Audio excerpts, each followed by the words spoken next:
ఆనంద ఇంటికి వచ్చిన తర్వాత శరణ్య గదిలో అనన్య డైరీలో నుండి చించిన పేపర్ని, లెటర్లో ఉన్న రైటింగ్ని కంపేర్ చేస్తూ ఉంటుంది.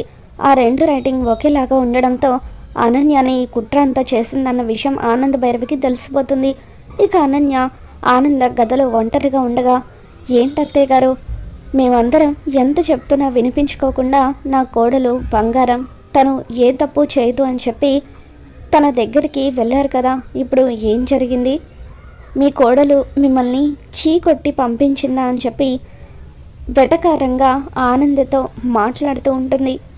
మీ కోడలు మంచిది కాదు, అందుకే తనకు ఈ ఇంట్లో ఉండడం ఇష్టం లేక కావాలనే దర్శన్ గురించి లేనిపోనివన్నీ కూడా రాసి ఇక్కడి నుండి వెళ్ళిపోయింది అని చెప్పి అనన్య అంటూ ఉంటే, ఇకప్పుడు ఒక్కసారిగా అనన్య చెంప పగలగొడుతుంది.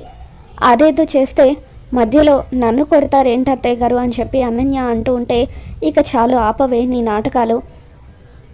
ఆ లెటర్ రాసింది నా కోడలు కాదని నాకు తెలిసిపోయింది.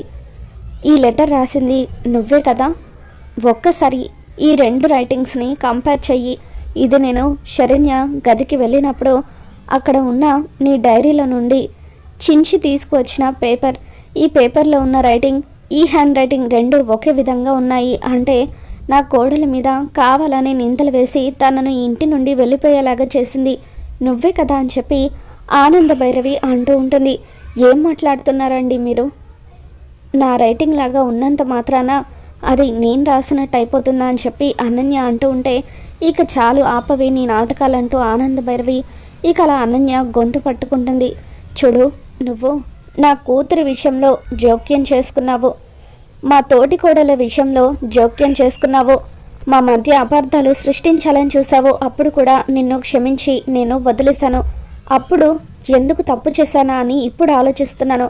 అప్పుడు నిన్ను క్షమించి వదిలేయటం వల్లనే కదనే ఈరోజు నా కొడుకు కోడలికి మధ్య మనస్పర్ధలు సృష్టించి నా కోడలి ఇంటి నుండి వెళ్ళిపోయేలాగా చేశావు. నిన్ను బతకనివ్వను.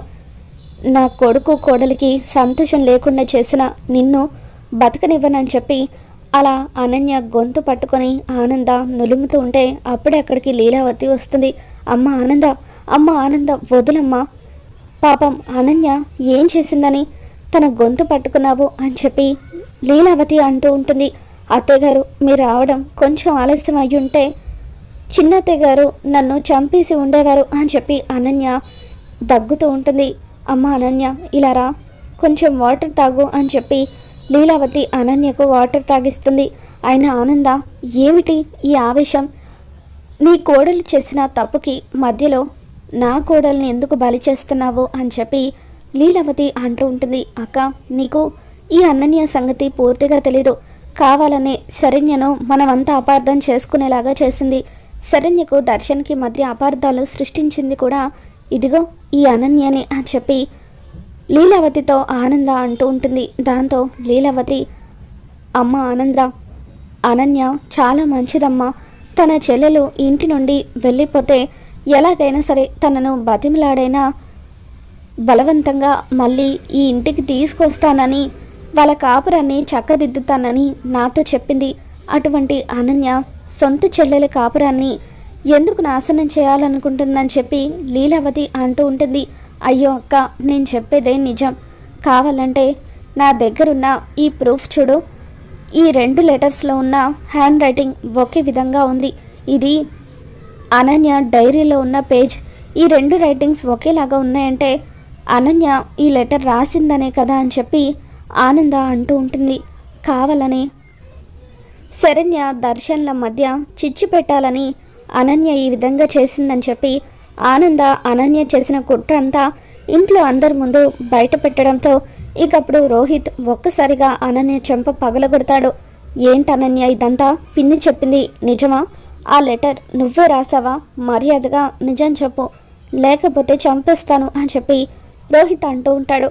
ఇక దాంతో అనన్య, అవును, ఆ లెటర్ నేనే రాస్తాను అని చెప్పి తన తప్పుని ఒప్పేసుకుంటుంది.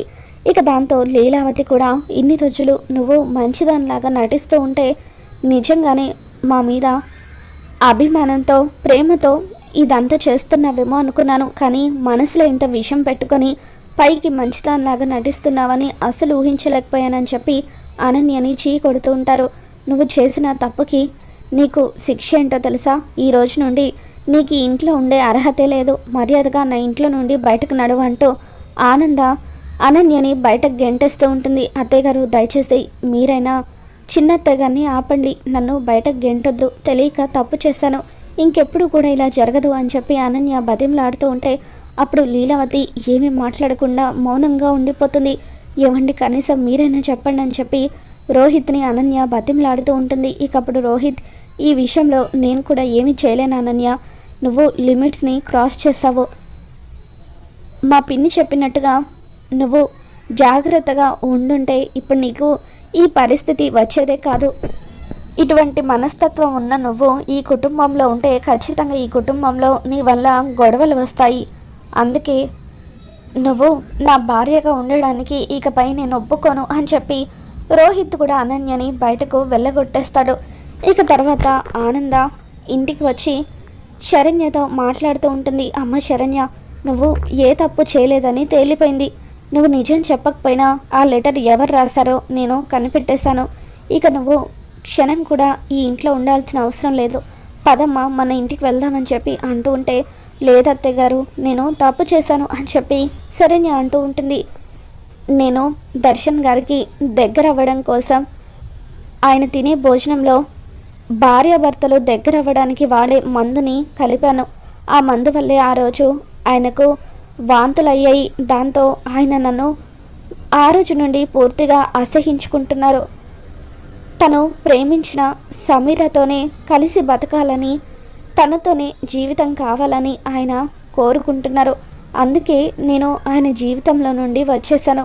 దయచేసి మా ఇద్దరికి విడాకులు ఇప్పించి సమీరతో ఆయన పెళ్లి జరిపించండి అని చెప్పి శరణ్య అంటూ ఉంటుంది.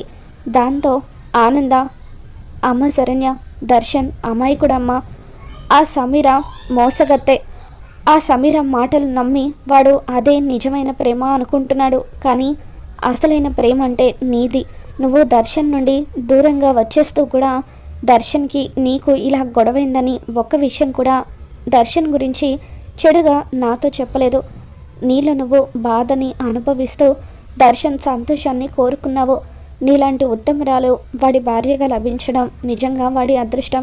దర్శన్కి అర్థమయ్యేలాగా నేను చెప్తాను, మీ ఇద్దరిని నేను ఒకటి చేస్తాను, నా మీద నమ్మకం ఉంచి ఇంటికి రామ్మా అని చెప్పి ఆనంద శరణ్యని ఇంటికి తీసుకొచ్చేస్తుంది.